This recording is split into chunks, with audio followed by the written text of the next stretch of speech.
حالانکہ میں نے اصول پہلے بتا دیا، چیریٹی بگنز ایٹ ہوم. جیسے حضور فرماتے تھے انا اول المسلمین، دیکھو میں تمہیں اسلام کی دعوت دے رہا ہوں، سب سے پہلا مسلمان میں خود ہوں. انا اول المومنین، میں تمہیں ایمان کی دعوت دے رہا ہوں، پہلا مومن میں ہوں. تو جب تک انسان اپنے کردار سے بات واضح نہ کرے تو واعظ جو ہے وہ مفید نہیں ہوتا، مؤثر نہیں ہوتا. لہذا سب سے پہلے بات جو کی گئی وہ کی گئی ہے حضور کی ازواج مطہرات سے. اب اس ضمن میں جو اصلاحی اعمال آئے ہیں، احکام ان کو نوٹ کر لیجئے. ان کا آغاز ہوا ہے تدریجی اعتبار سے سورہ احزاب سے، اور سورہ احزاب سن 5 ہجری میں جو ہے نازل ہوئی ہے. ان کی تکمیل ہوئی ہے سورہ نور میں جو سن 6 ہجری میں نازل ہوئی. اور ایک بہت خوبصورت بات کہی، یہ مولانا امین اصغر اصلاحی نے مجھے بتایا کہ ان کے استاد حمید الدین فراہی نے یہ کہا کہ سورہ احزاب میں گھر سے باہر کے پردے کا بیان ہے اور سورہ نور میں گھر کے اندر کے پردے کا بیان ہے. تو اصلاحی صاحب کہتے تھے کہ اس جملے نے میری آنکھیں کھول دی اور قرآن مجید روشن ہو گیا میرے سامنے. ورنہ اگر یہ بات سامنے نہ ہو تو آدمی اٹکتا ہے، جگہ جگہ پر اشکالات پیدا ہوتے ہیں. دیکھیے سورہ احزاب میں کیا کیا گیا. نمبر 1، پہلے خطاب ازواج مطہرات سے، بعد میں عام کر دیا گیا. نمبر 2، بتایا گیا کہ عورت کا اصل کردار کیا ہے، اس کی اصل جگہ کیا ہے، گھر. نمبر 3، استیزان کے حکم کا آغاز ہو گیا کہ گھروں میں اجازت لیے بغیر داخل نہ ہو. لیکن یہاں بھی صرف نبی کے گھر کی بات ہوئی ہے، عام نہیں. پھر محرموں کی ایک چھوٹی فہرست ہے جو سورہ احزاب میں آ گئی ہے، اور گھر سے باہر کے پردے کا حکم آ گیا ہے. یہ سورہ احزاب میں ہے. سورہ نور میں استیزان اب عام کر دیا، کسی بھی گھر میں داخل مت ہو جب تک اذن نہ لے لو. یہ دیکھیے تدریج، پہلے حضور کے گھروں میں داخل نہ ہو، اب کسی بھی گھر میں داخل نہیں ہو سکتے بغیر استیزان کے. اور احادیث مبارکہ میں اتنی سختی آئی ہے وہ میں بعد میں آپ کو بتاؤں گا. دوسرے یہ کہ گھر کے اندر پردہ جو محرموں سے پردہ ہے، محرموں سے پردہ. محرم کون ہوتا ہے یہ سمجھ لیجئے. محرم وہ ہے جس سے کبھی بھی کسی شکل میں کسی حالت میں شادی نہ ہو سکے.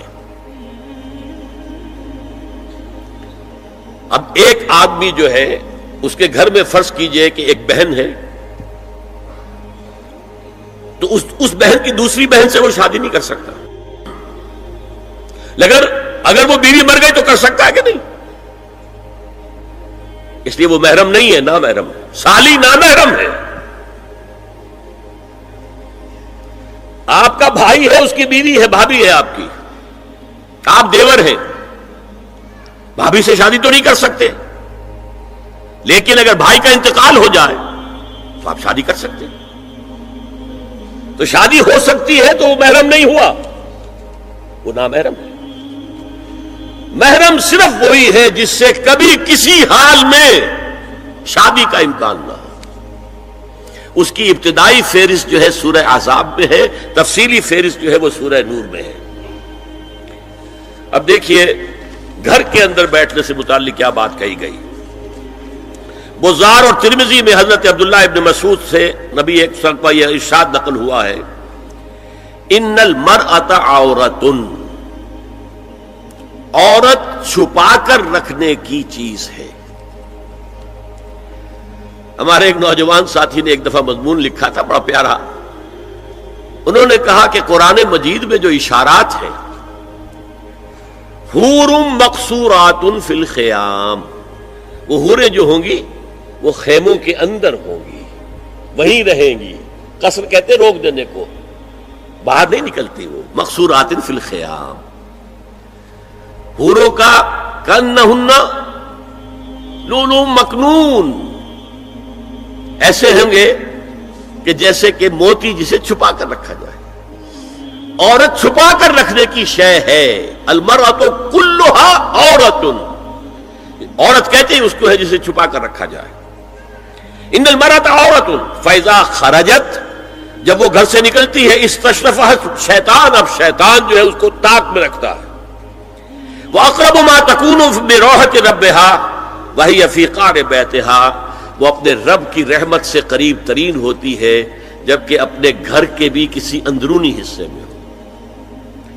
صحن میں ہوگی تو شاید ادھر ادھر کے کوٹھوں سے نظر پڑ جائے. اسی لیے فرمایا مردوں کے لیے مسجد میں نماز افضل 28 گنا، اور عورت کے لیے گھر کی نماز مسجد سے افضل، گھر کے صحن کی مسجد سے افضل، دالان کی صحن سے افضل، کمرے میں اس سے افضل، اور کمرے کی کوئی بغلی کوٹھڑی ہے تو اس میں سب سے افضل.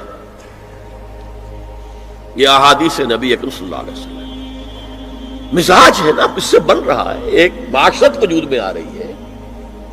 یہ ساری چیزیں کیوں آ رہی ہیں؟ اور سنیے، عبداللہ ابن احمد ابن حنبل نے زوائد الزہد میں اور ابن ابی شیبہ نے ابن سعد نے اپنی کتابوں میں مسروق کی روایت نقل کی ہے کہ حضرت عائشہ جب تلاوت قرآن کرتے ہوئے اس آیت پر پہنچتی تھی وقرن فی بیوتکن، تو بے اختیار رو پڑتی تھی. قرآن کہتا ہے اپنے گھروں میں رہو. حضرت عائشہ نے شہادت عثمان کے بعد باہر نکل کر لشکر کی قیادت کی.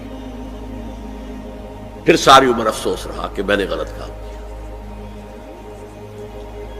دیکھیے کیا معاملہ تھا. حضرت علی رضی اللہ تعالیٰ سے جنگ کی تھی، 10,000 آدمی ایک رات میں مرے، لیکن حضرت علی کا کردار کیا تھا؟ یہ نہیں کہ اب عائشہ شکست ہو گئی ہے تو لوڈی بنا لوں. انا للہ و انا الیہ راجعون. اتنا احترام کیا ہے، مدینے کی چند عورتوں کو ساتھ دے کر بڑے احترام سے مدینے پہنچا دیا، وہاں کی عورتوں، کوفے کی عورتوں کو ساتھ دے کر، اور صرف یہ کہا کہ آپ کی یہ ذمہ داری نہیں تھی، آپ نے یہ ذمہ داری خام خواہ لے لی. صرف یہ، اور کچھ نہیں، کوئی ملامت نہیں. حافظ ابو بکر بزار حضرت انس سے روایت کرتے ہیں کہ عورتوں نے حضور سے عرض کیا کہ ساری فضیلت تو مرد لوٹ کے لے گئے، وہ جہاد کرتے ہیں، خدا کی راہ میں بڑے بڑے کام کرتے ہیں، ہم کیا عمل کریں کہ ہمیں بھی مجاہدین کے برابر اجر مل سکے؟ جواب میں آپ نے فرمایا من قعدت منکن فی بیتہا فإنہا تدرک عمل المجاہدین، تم میں سے جو شخص اپنے گھر میں بیٹھی رہے گی وہ مجاہدین کا اجر حاصل کر لے گی. یہ ایک ہوا کا رخ ہے، بتایا جا رہا ہے، یہ نظام ہے جس کو اس شکل میں دیا جا رہا ہے. اب میں چاہتا ہوں سورہ احزاب کی جو آیات ہیں ان کے حوالے سے کچھ باتیں جو حکمت دین کی ہیں اور بہت اہم ہیں وہ آپ کے سامنے آ جائیں. دیکھیے میں نے سب سے پہلے آیت پڑھی تھی لَقَدْ كَانَ لَكُمْ فِي رَسُولِ اللَّهِ أُسْوَةٌ حَسَنَةٌ. اے مسلمانوں تمہارے لیے اللہ کے رسول کی زندگی میں ایک بہترین نمونہ ہے، اسوہ حسنہ ہے. ایک بات اس میں غور طلب ہے، مردوں کے لیے تو اسوہ کامل ہے. مرد اگر سپہ سالار ہے تو اسوہ موجود ہے حضور کا، مرد اگر صدر ریاست ہے، خلیفہ ہے تو اسوہ موجود ہے رسول کا، کوئی قاضی القضات ہے تو اسوہ موجود ہے رسول کا، کوئی کسی مسجد میں خطیب ہے، امام ہے تو اسوہ موجود ہے، باپ کی حیثیت سے اسوہ موجود ہے، شوہر کی حیثیت سے اسوہ موجود ہے کہ نہیں؟ مردوں کی کوئی حیثیت ایسی نہیں جس کے لیے اسوہ حضور کی زندگی میں نہ ہو. لیکن ایک خلا ہے، عورت کی نسوانی زندگی کے لیے تو حضور کی زندگی میں کوئی اسوہ نہیں ہو سکتا. حضور مرد ہے. یہ ہے فلسفہ، یہ ہے حکمت دین کہ جس صورت میں یہ آیت آئی لَقَدْ كَانَ لَكُمْ فِي رَسُولِ اللَّهِ أُسْوَةٌ حَسَنَةٌ لِمَنْ كَانَ يَرْجُو اللَّهَ وَالْيَوْمَ الْآخِرَ وَذَكَرَ اللَّهَ كَثِيرًا. اے لوگو، اے مسلمانوں، تمہارے لیے اللہ کے رسول کی زندگی میں ایک اسوہ کامل ہے، عمدہ اسوہ ہے ہر اس شخص کے لیے جو اللہ کا امیدوار ہے اور یوم آخر کو بھی مانتا ہے اور اللہ کا ذکر کرتا ہے کثرت سے. اب اس خلا کو پر کیسے کیا جائے؟ حضور کی ازواج کو بنایا گیا اسوہ خواتین کے لیے. اور یہی ایک بہت سی اور بھی حکمتیں ہوں گی. ایک حکمت یہی تعدد ازدواج میں ہے اور حضرت عائشہ کی اتنی کم عمر میں شادی کرنے میں ہے کہ دیر تک وہ امت کو پڑھاتی رہی, شوہر اور بیوی کے درمیان خالص پرائیویٹ معاملات کے اندر بھی ہدایت دیتی رہی. آخر وہ بھی انسان کی ضرورت ہے کہ نہیں؟ آپ کو معلوم ہے ایک مرتبہ بعض صحابہ نے آ کر کہا حضور یہ یہودی جو ہے ہم پر طنز کرتے ہیں کہ تمہارے نبی تمہیں بڑی چھوٹی چھوٹی باتوں کا حکم دیتے ہیں. آپ نے فرمایا کہ ہاں ہمارے نبی نے تو ہمیں استنجا کرنا بھی سکھایا. بجائے کسی کمپلیکس کے انفیریورٹی کے سپیریورٹی کی بات کرو. استنجا ضروری شے نہیں ہے, گندگی سے نجات پانا ضروری شے نہیں ہے, طہارت ضروری شے نہیں ہے. ہمارے نبی نے تو استنجا کرنا بھی سکھایا. تو تعلق زن و شو کون بتائے گا؟ حضور بتائیں گے کسی کو؟ ازواج کو ضرورت ہوتی ہے. بڑا مسئلہ ہے, روزے میں کہاں تک جا سکتا ہے انسان؟ آخر کون بتائے گا؟ ازواج مطہرات نے بتایا. تو اسوہ بنانے کے لیے دیکھیے یہ آیات آئی ہیں. یہ 3 آیتیں سورہ احزاب کی یوں سمجھیے کہ نچوڑ ہے اس مسئلے میں. یا نساء النبی لستن کاحد من النساء, اے نبی کی بیویوں تم عام عورتوں کے مانند نہیں ہو. تو کیا وہ عورتیں نہیں تھیں؟ عورتیں تو تھیں. کیا ان کے احساسات عورتوں والے نہیں تھے؟ وہ تو تھے. کیا بات ہے؟ تم نبی کی بیویاں ہو, تمہیں اسوہ بننا ہے. ان اتقیتن فلا تخضعن بالقول, اگر تمہیں واقعی اللہ کا تقوی اور خوف ہے تو کسی اجنبی سے اگر بات کرنے کی ضرورت پیش آ جائے تو اپنی آواز میں لوچ مت پیدا کرو. فَيَطْمَعَ الَّذِي فِي قَلْبِهِ مَرَضٌ, کہ جس شخص کے دل میں کوئی روگ ہے, گندگی ہے, وہ کوئی آس لگا بیٹھے کہ یہ جو مجھ سے گفتگو کر رہی ہیں, جس انداز میں کر رہی ہیں, جس لگاوٹ کے ساتھ کر رہی ہیں, تو کوئی نہ کوئی موقع ہے میرے لیے. اِنَّا لِلَّهِ وَإِنَّا إِلَيْهِ رَاجِعُونَ. کرخت آواز میں بات کرو. وَقُلْ قَوْلًا مَعْرُوفًا, اور معروف بات کہو صرف, اس سے آگے بڑھنے کی کوئی ضرورت نہیں. وَقَرْنَ فِي بُيُوتِكُنَّ وَلَا تَبَرَّجْنَ تَبَرَّجَ الْجَاهِلِيَّةِ الْأُولَىٰ, اور قرار پکڑو اپنے گھروں میں, وقار کے ساتھ رہو اپنے گھروں میں. تمہاری اصل جگہ گھر ہے, باہر نکلنا تمہارا کام نہیں ہے. ہاں ضرورت ہو سکتی ہے, اس کا بعد میں ذکر آ جائے گا, لیکن فلسفہ کیا ہے؟ عورت کی اصل جگہ اس کا گھر ہے. جو ڈیوٹیز کی تقسیم کر دی گئی ہے اللہ کی طرف سے, اس میں عورت کا اصل مقام اس کا گھر ہے. میں حدیث سنا چکا ہوں کہ جب گھر سے عورت نکلتی ہے تو شیطان تاکتا ہے اس کو, اور پھر ظاہر بات ہے کہ اس سے جو فتنے پیدا ہوتے ہیں وہ سب شیطان کے ذریعے سے ہوتے ہیں. وَلَا تَبَرَّجْنَ تَبَرُّجَ الْجَاهِلِيَّةِ الْأُولَىٰ, اور جو جاہلیت تھی, اسلام کے آنے سے پہلے کا جو دور تھا, اس میں جس طرح تم بند سمر کر اور لوگوں کی نگاہوں میں آنے کے لیے نکلتی تھی, اب وہ طریقہ اختیار نہ کرو. دیکھیے یہ بھی ایک بڑا نفسیاتی نکتہ ہے. مرد کے اندر قوت ہے, وہ اپنی قوت کا ظہور چاہتا ہے. کبھی جی چاہتا ہے دیوار کو کندھا دے مارے, راستہ چلتے کسی کو لگا کندھا. قوت ظہور چاہتا ہے. عورت کے پاس سب سے بڑا سرمایہ اس کا نسوانی حسن ہے. جسمانی طاقت تو نہیں ہے نا, اس کے اندر ایک ارج ہے کہ اپنے آپ کو ظاہر کرے. اس کا نام تبرج. بروج کہتے تھے ان برجیوں کو کہ جو فصیلوں کے اوپر ہوتی تھی, اور ظاہر بات ہے دور سے مسافر آ رہا تو پہلے تو برجی نظر آتی تھی نا, تو نگاہوں میں آنا, نگاہوں میں کھپنا, یہ تبرج. تو تم جس طرح پہلے بناؤ سگھار کر کے نکلا کرتی تھی, اور تبرج الجاہلیہ اب وہ چھوڑ دو. وَأَقِمْنَ الصَّلَاةَ وَآتِينَ الزَّكَاةَ, اور نماز قائم رکھو, زکات ادا کرو. وَأَطِيعْنَ اللَّهَ وَرَسُولَهُ, اور اللہ اور اس کے رسول کی اطاعت پر کاربند رہو. اب آئے الفاظ جو اہم ترین ہیں. انما يريد الله ليذهب عنكم الرجس اهل البيت ويطهركم تطهيرا.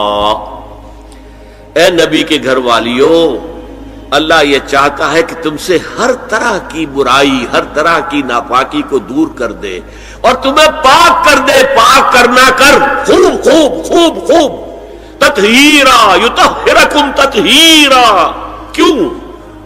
تمہیں نمونہ بننا ہے، تمہیں اسوہ بننا ہے. یہ الفاظ اصل میں آئے ہیں قرآن مجید میں ازواج مطہرات کے بارے میں. سارا جملہ چل رہا ہے یا نساء نبی سے.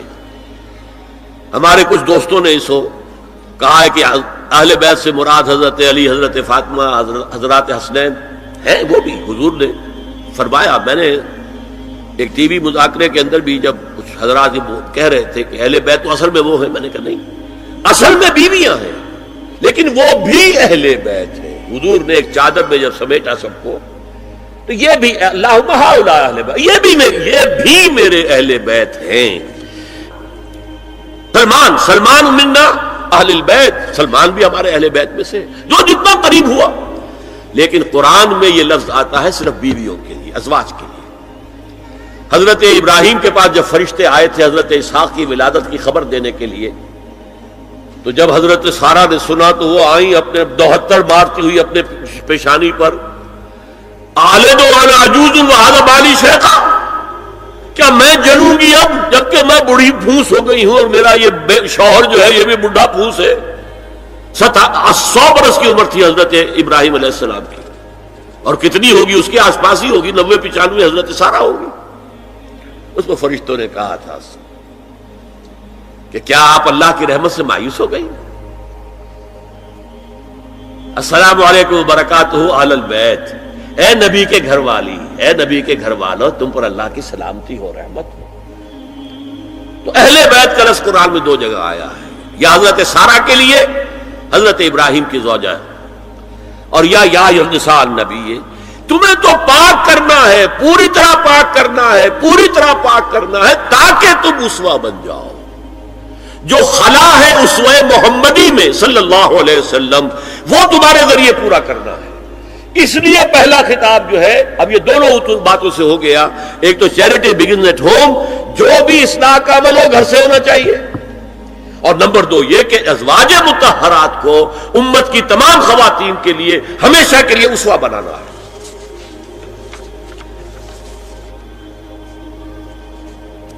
اسی طریقے سے استیزان کا معاملہ بھی آیا ہے، لیکن وہ بھی صرف نبی کے گھروں تک آ رہا ہے.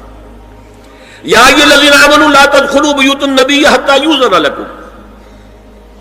اہل ایمان، نبی کے گھروں میں داخل نہ ہوا کرو جب تک کہ اذن نہ دیا جائے. یہ پرائیویسی، گھر کی پرائیویسی، اس پر میں تفصیل سے بعد میں بات کروں گا، چونکہ تفصیل اس کی آئی ہے سورہ نور میں. میں نے عرض کیا نا، ان احکام کا آغاز ہوا جیسے شراب کی حرمت، آغاز سورہ بقرہ، پھر سورہ نساء، پھر سورہ مائدہ. اسی طرح اس کا اختتام جو ہوا ہے وہ سورہ نور میں ہے. تو مت داخل ہوا کرو. اور اس کے بعد فرمایا وَإِذَا سَأَلْتُمُوهُنَّ مَتَاعًا فَاسْأَلُوهُنَّ مِنْ وَرَاءِ حِجَابٍ. اور دیکھو اگر نبی کی بیویوں سے کوئی چیز مانگنی ہو تو پردے کی اوٹ سے مانگو. یہ حجاب کا لفظ آیا ہے جس کو کہا جاتا ہے کہ حجاب کا کوئی حکم قرآن میں ہے ہی نہیں. پہلے وہاں کے گھر کھلے ہوتے تھے، دروازوں پر کوئی پردہ وردہ نہیں ہوتا تھا، اور گھر کوئی کنالوں کے اور ایکڑوں کے تو نہیں ہوتے تھے، چھوٹے چھوٹے گھر. لیکن یہاں پر فرما دیا گیا پردے، اس کے بعد سے جب سے یہ آیت اتری گھروں کے اوپر پردے ڈال دیے گئے. اب ظاہر بات ہے کہ اس میں چہرے کا پردہ ہی ہوا نا، چہرے کا پردہ ہے حجاب. اسی کو حضرت عائشہ نے آیت الحجاب قرار دیا ہے. اور پھر دیکھیے جو ریئلزم ہے، ریئلزم میں نے کہا تھا نا کہ اللہ نے بھی فرمایا کہ سب سے زیادہ محبت انسان میں عورت کی ہے. حب زین للناس حب الشہوات من النساء، اور پھر اس کے بعد لمبی فہرست. حضور نے فرمایا حبب الی النساء والطیب. یہاں بھی فرمایا گیا ذالکم اطہر لقلوبکم وقلوبہن. یہ زیادہ پاکیزہ بات ہوگی تمہارے دلوں کے لیے بھی اور ان کے دلوں کے لیے بھی. اگر نبی کی بیوی بے حجاب تمہارے سامنے آ جائے گی تو وہ نبی کی بیوی ہے اور ازواج مطہرات ہونے کی حیثیت سے تمہاری ماں بھی ہے، لیکن ایک عورت بھی تو ہے. اور تم چاہے صحابی ہو کچھ بھی ہو تم مرد بھی تو ہو.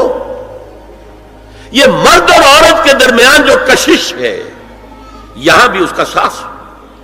نبی کی بیویوں کو بھی یہ نہیں کہا کہ اس سے ماوراء ہے. معصوم تو کوئی نہیں نبی کے علاوہ. وہ تو اللہ کہہ رہا ہے ہم تمہیں پاک کر دینا چاہتے ہیں, پوری طرح پاک کر دینا چاہتے ہیں تاکہ تم تمام خواتین امت کے لیے اسوہ بن جاؤ. فرمایا یہ جو پردے کی اوٹ سے کوئی شے لینا دینا ہے اس سے یہ تمہارے دلوں کے لیے بھی زیادہ پاکیزہ بات ہے, ان کے دلوں کے لیے بھی. یہ ہے اللہ تعالی کا حکم سورہ احزاب کے اندر. اس کے بعد اسی سورہ احزاب میں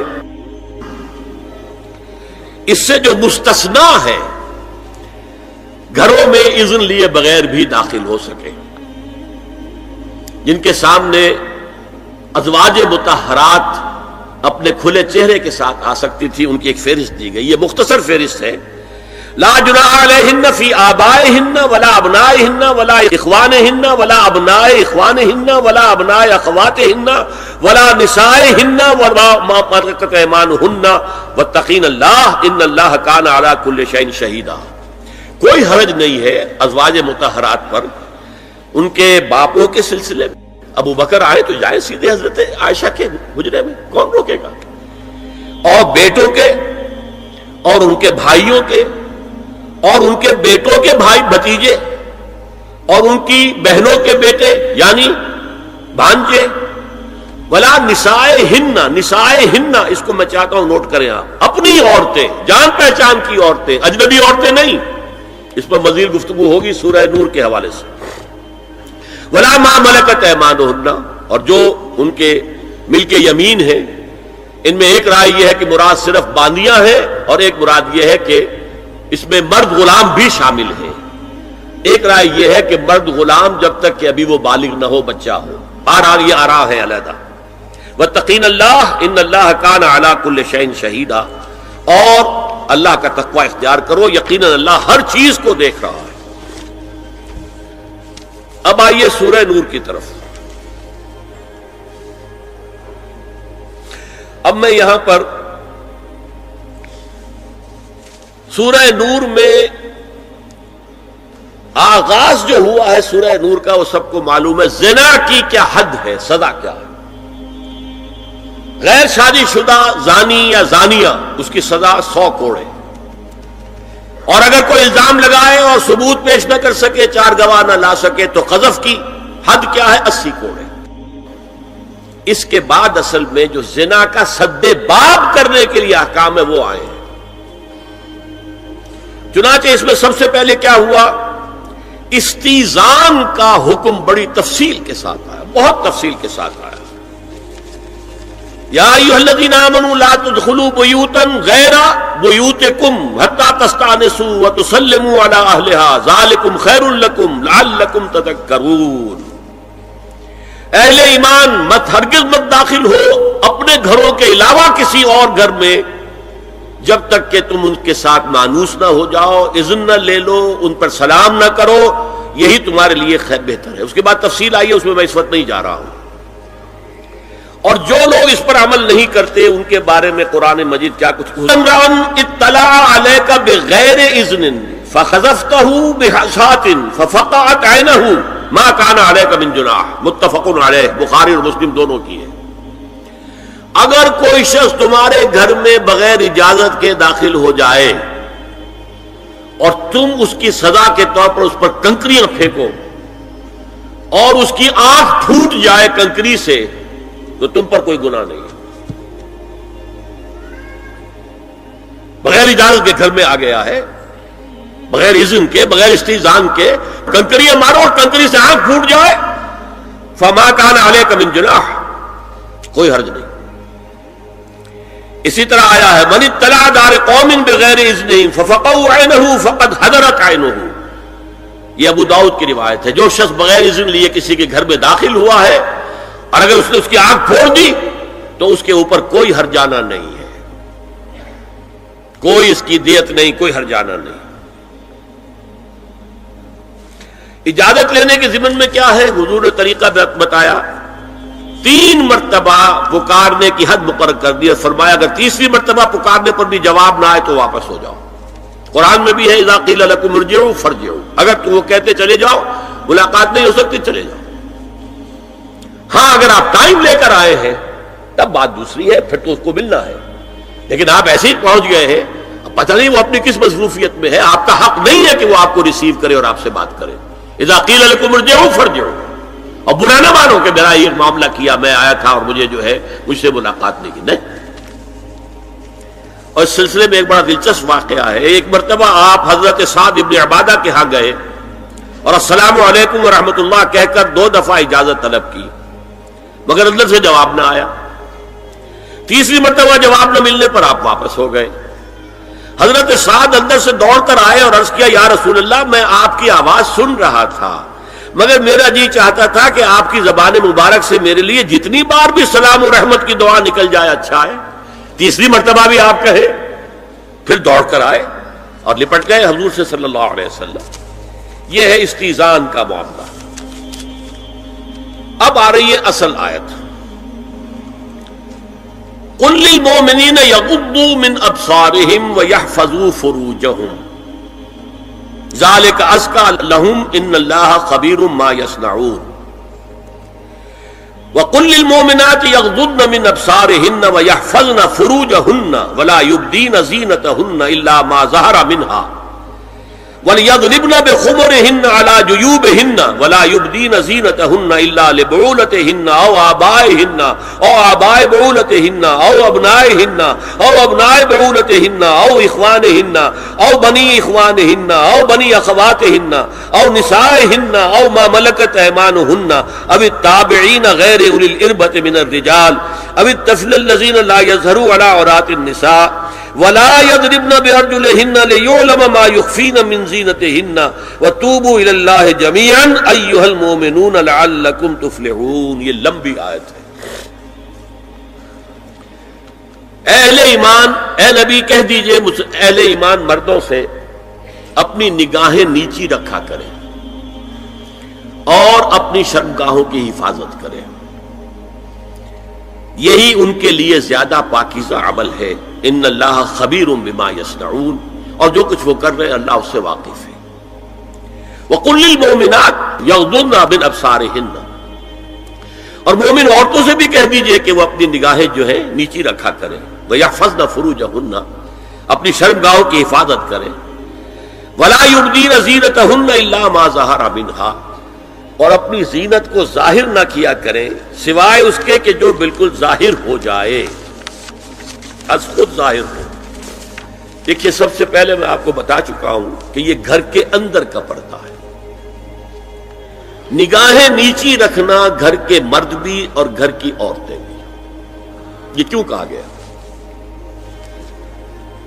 آج آپ کے علم میں نہیں ہوگا انسیسٹ کس قدر تیزی سے پھیل رہا ہے مغرب کے اندر. انسیسٹ کہتے ہیں باپ کا اپنی بیٹی سے ملوث ہو جانا، ماں کا اپنے بیٹے سے ملوث ہو جانا، بہن بھائیوں کا آپس میں زناکاری کرنا، یہ انسیسٹ کہلاتا ہے. اس وقت امریکہ میں سب سے زیادہ جو پریکٹس ہے وہ سائیکیٹرسٹ کی ہے. بڑی فیسیں ہیں، بڑی دوائیں ہیں. جو فارماسیوٹیکل انڈسٹری ہے اس میں بھی سب سے زیادہ فلورشنگ وہ دوائیں ہیں کہ جو ذہنی امراض کی. اور مجھ سے وہاں کئی سائیکیٹرسٹ نے کہا ذہنی امراض کا سب سے بڑا سبب انسیسٹ ہے. بیٹی سے زنا کیا باپ نے، بیٹی کے دل پر جو داغ لگ گیا ہے اس کا دماغی توازن ٹھیک نہیں رہتا. بہن سے زنا کیا بھائی نے، اور یہ نہ سمجھیے کہ آپ کے ہاں نہیں ہو رہا، یہ وبا آ چکی ہے. کئی آپ نے اخبار میں پڑھا ہوگا بیٹی نے جا کر تھانے میں خبر دی کہ باپ نے میرے ساتھ یہ حرکت کی. یہ ساری چیزیں آج ہو رہی ہیں ہمارے یہاں. اس لیے کہ جب زنا کے جو دوائی ہیں، داعیات ہیں، جو زنا کی ترغیب ہے وہ پھیلی ہوئی ہوگی، عام ہوگی، تو راستے نکالے گا. گھروں میں مرد بھی اپنی نگاہیں نیچی رکھیں. کیا مطلب؟ باپ بھی اپنی بیٹی کو گھور کر نہ دیکھے. بیٹی بیٹی ہے، لڑکی ہے. جوان بھائی بھی اپنی جوان بہن کو گھور کر نہ دیکھا. نگاہیں نیچے رکھو. یہ نگاہیں نیچے رکھنا بازار میں چلتے ہوئے نہیں ہے. وہ تو سوسائڈ ہو جائے گی، موت آ جائے گی. کوئی گاڑی آپ کو روک دے گی. یہ گھر کے اندر ہے. اور اس لیے ہے کہ بہرحال باپ مرد ہے، بیٹی عورت ہے. میں نے آپ کو فرائیڈ کی بات بتا دی ہے. وہ تو کہتا ہی ہے کہ باپ اگر محبت بری نگاہ بیٹی پر ڈال رہا ہے، اس میں سیکس ہے، سیکس کا جذبہ ہے. اگر ماں بیٹے پر محبت بری نگاہ ڈال رہی ہے تو سیکس ہے. ایڈیپس کمپلیکس مشہور ہے اس کا. لیکن اپنی جگہ یہ ہے کہ باپ مرد ہے، بیٹی عورت ہے. بھائی مرد ہے، بہن عورت ہے. لہذا گھروں کے اندر بھی اپنی نگاہوں کو نیچا رکھو. میں آپ کو قول سنا چکا ہوں مولانا فراہی کا. اصلاحی صاحب نے کہا، جب مولانا فراہی نے مجھ سے یہ کہا کہ اصل میں سورہ احزاب میں گھر کے باہر کا پردہ ہے اور سورہ نور میں گھر کے اندر کا پردہ ہے، تو کہتے میری آنکھیں کھل گئیں اور چابی مل گئی، کلید مل گئی ان آیات کو سمجھنے کی، ان کی اصل پس منظر کو، حقیقت کو جاننے کا راستہ کھل گیا. تو یہ جو ہے غزِ بصر، یہ باہر کے لیے نہیں ہے، یہ گھر کے اندر کے لیے ہے. بیٹی کا آخر جوان ہو رہی ہے، اس کے سینے کے اوپر کچھ ابھار آ رہا ہے، اس کو گھور کر مت دیکھو، مت دیکھو، نگاہ نیچے کرو. قل للمؤمنین یغضوا من ابصارہم ویحفظوا فروجہم ذلک ازکی لہم ان اللہ خبیر بما یصنعون. نوٹ کر لیجئے کہ یہ کہاں ہو رہا ہے؟ گھر میں داخلے کے بعد. گھر میں داخلہ اجازت سے، اور داخلہ ہوگا صرف محرموں کا. گھر کے اندر جو ہے وہ نامحرم تو نہیں آئے گا. یہ میں آگے بیان کر رہا ہوں. وَقُلْ لِلْمُؤْمِنَاتِ يَغْضُضْنَ مِنْ أَبْصَارِهِنَّ وَيَحْفَظْنَ مِنْ فُرُوجِهِنَّ. اور کہہ دیجئے مومن عورتوں سے بھی کہ وہ بھی اپنی نگاہیں جھکا کر رکھیں اور اپنی شرمگاہوں کی حفاظت کریں. وَلَا يُبْدِينَ زِينَتَهُنَّ إِلَّا مَا ظَهَرَ مِنْهَا. اس ٹکڑے پر بڑا قیل و قال ہے جدید مفکرین اور جدید دانشوروں نے کہ وہ اپنی زینت ظاہر نہ کرے سوائے اس کے جو خود ظاہر ہو جائے. وہ کہتے ہیں اس میں چہرہ بھی شامل ہے، اور جب چہرہ شامل ہے تو اس کا مطلب چہرے کا پردہ نہیں ہے. لا حول ولا قوت الا باللہ.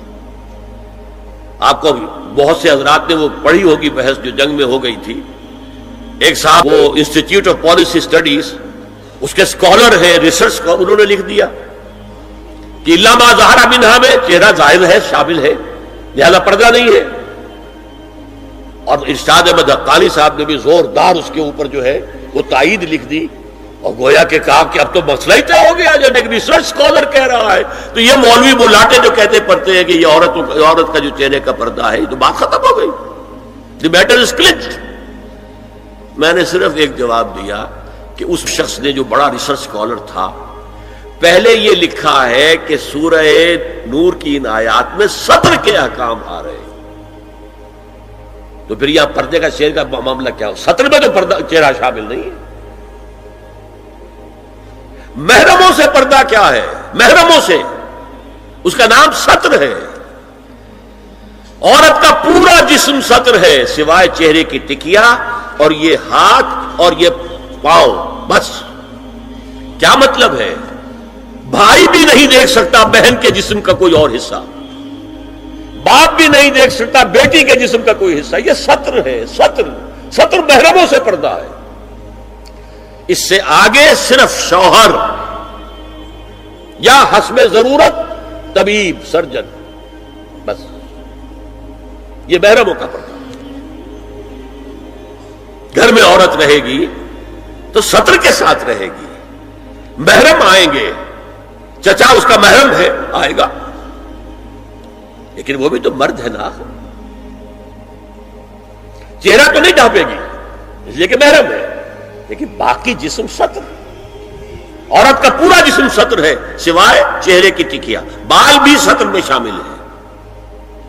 سر پر وہ سکارف جو آج کل بنا ہوا ہے، بہت بڑا مسئلہ، انہوں نے چہرے کو نکال دیا، صرف سکارف سمجھا ہوا، پر حجاب کہتے ہیں. حالانکہ وہ حجاب پورا تو نہ ہوا، وہ صرف ایک حصہ ہے، لیکن ایک حصہ صحیح ہے. سر کے بال جو ہے وہ چھپے ہونے چاہیے، یہ سطر میں شامل ہے۔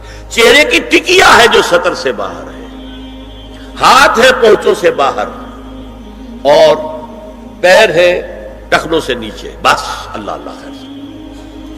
تو فرمایا ما ظہر منہا من زینتہن میں الا ما ظہر منہا میں کیا کیا چیزیں آ سکتی ہیں؟ دیکھیے، اگر عورت پوری کی پوری برقعے کے اندر ملبوس ہے، چہرے پر بھی نقاب ہے، آنکھوں کے آگے بھی یا جالی ہے یا کوئی چشمہ ہے، تو پھر بھی اس کے حسن کا ایک حصہ وہ ہے جو ظاہر ہے۔ اگر طویل القامت ہے، قد و قامت، یہ حسن کا حصہ ہے کہ نہیں؟ وہ کہاں چھپائے گی؟ اور غالب نے جو شعر کہا ہے، تیرے سرو قامت سے ایک قد آدم قیامت کے فتنے کو کم دیکھتے ہیں۔ سرو قد عورت، اسی طرح جسم سے ڈول ہے، اکیرا بدن ہے، یہ تو نہیں چھپے گا۔ عورت موٹی ہے، کیسی ہے، جسم جو غیر متناسب ہے، یہ تو نہیں چھپے گا۔ متناسب ہے اعضاء، قداور ہے، اکیرا بدن ہے، یہ ہے وہ چیزیں کہ جو حجاب کے سلسلے میں ما ظہر منہا، یہاں ہو رہا ہے کہ جو سطر کے سلسلے میں ہے ما ظہر منہا، زینت کا، اور وہ چہرہ ہے۔ لیکن اب اس میں ایک اور بات، وَلْيَضْرِبْنَ بِخُمُرِهِنَّ عَلَى جُيُوبِهِنَّ، یہ بھی گھر کے اندر کی بات ہو رہی ہے، چونکہ میں پہلے بتا چکا ہوں، جلباب ہوتا تھا جب گھر سے باہر نکلتی تھی عورت، تو وہ اپنی چادر لپیٹتی تھی اپنے گرد، چہرہ نہیں ڈھانپتی تھی، صرف چہرے کا حکم دیا گیا اس کے ضمن میں۔ وہ سورہ احزاب کی آیت ہے، وہ رہ گئی، وہ میں بیان کروں گا۔ اور خمار اوڑھنی ہوتی تھی جو گھر میں اوڑھتی تھی، گھر میں ظاہر بات ہے کہ جلباب تو نہیں لیا جا سکتا، آخر گھر کا کام کاج کرنا ہے، ہلکی سی اوڑھنی تو وہ گھر میں، لیکن فرمایا وَلْيَضْرِبْنَ بِخُمُرِهِنَّ عَلَى جُيُوبِهِنَّ، اور انہیں چاہیے کہ اپنی اوڑھیوں کے بکل، اوڑھنیوں کے اپنے سینوں کے اوپر، گریبانوں کے اوپر بھی مار لیا کریں، تاکہ یہ سینے کے جو ابھار ہیں ان کو ایک ایڈیشنل کور مل جائے۔ دیکھیے سطر کا تقاضے کیا ہے، گن لیجئے۔ لباس دبیز ہونا چاہیے، باریک نہیں۔ حضور نے فرمایا اللہ کی لعنت ہو ان پر جو لباس پہن کے بھی ننگی ہوتی ہے۔ باریک اتنا لباس ہے، یہ چست اتنا لباس ہے، ڈھیلا ڈھالا ہونا چاہیے، دبیز ہونا چاہیے۔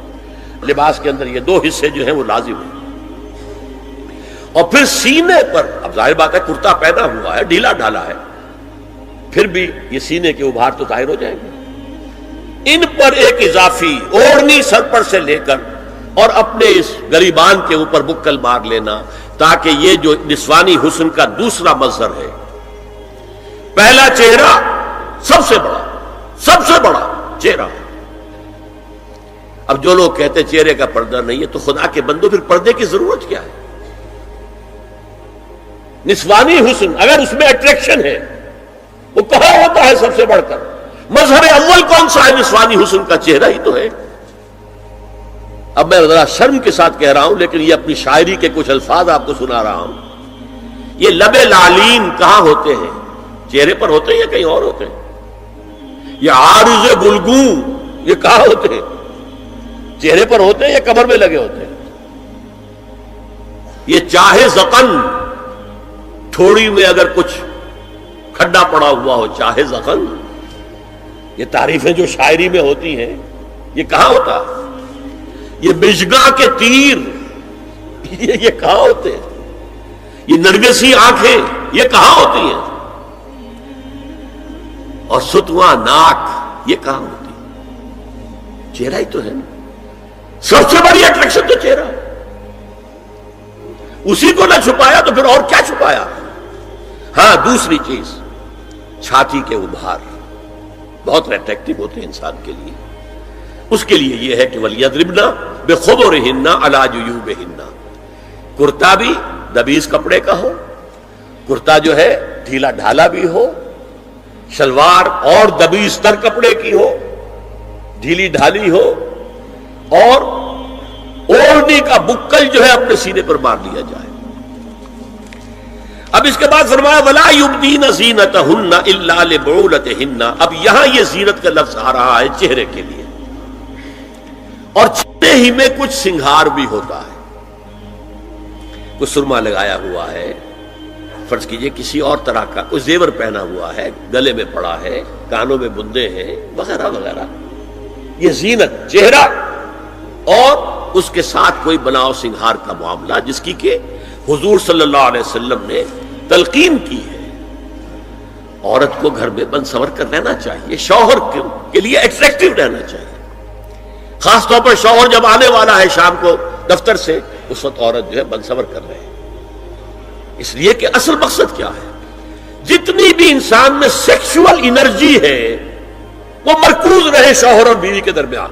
یہ فلسفہ ہے.